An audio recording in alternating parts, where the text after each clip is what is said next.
Mr. Speaker, I'm Honorable Yusuf Tanko Sununu.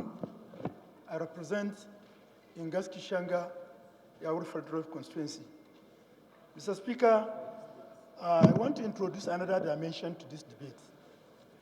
The issues in Zamfara, as rightly pointed by a member from Zamfara State, it has capability of not only engulfing the whole Northwest, but country at large.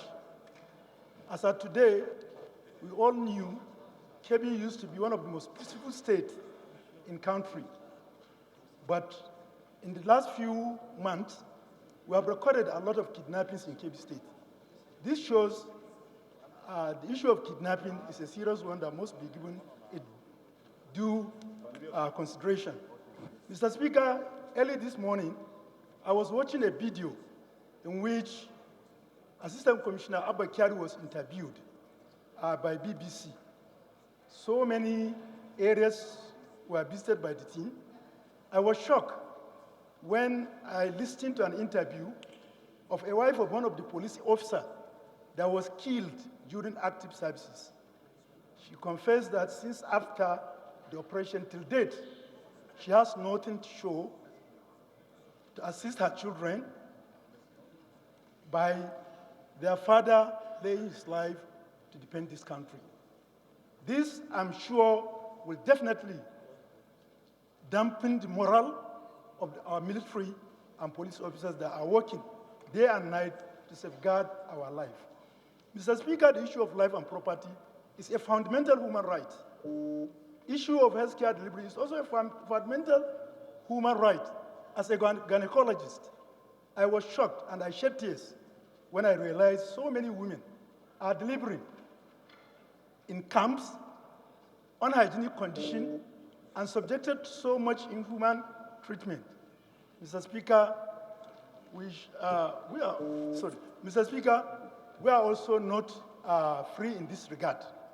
All of us, in one way or the other, none of us, particularly myself, I know in my communities as of today, not all of them can sleep with their two eyes closed. And I think we have the right to call on the federal government to look at the issues that are militating against bringing end to these banditry actions. Mr. Speaker, sir, we have lost so many lives. Most of our hospitals in our environment cannot cope up with issue of victims that are referred for further treatment. Not only that, the medical practitioners also and health practitioners are not also safe. In hospitals, I can remember in Zamfara State, one of our foreign specialists was also kidnapped. So, and also, we must know that virtually nobody is safe in this country. It is a high time that, as members, we must wake up and make sure that the Ninth Assembly comes out with issues that can further strengthen the security of this country. Sir, there is also a need to look at the budgetary allocation to security agencies so as to make sure that whatever is desired that can promote peace, unity of this country is given to them. Finally, Mr. Speaker, we must know that Kebbi State, Zamfara State, Sokoto State, and Katsina State are the food basket, and Niger State are the food basket of this country, and Kaduna State too. And they are the backbone for food security of this, in Nigeria. As it is today, majority of our farmers in this environment cannot go to their farm. You will be there, you will be kidnapped. So I think the little gain, or the much gain that we have done so far, we have gained in terms of agricultural revolution. The issue of banditry is there to reverse it if nothing is done immediately. I can recall that in Kebbi State, we are known for rice farming.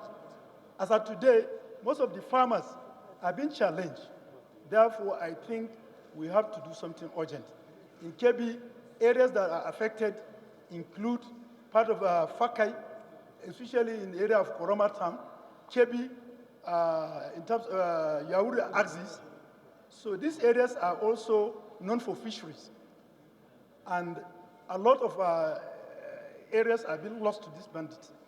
So I think it's high time that we must come out with a resolution that will tame down the issue of banditry in this country, so that we can all move about, because it has both socio-economical and then it has both social and economical consequences as far as Nigeria is concerned. Thank you, Mr. Speaker, for giving me the opportunity.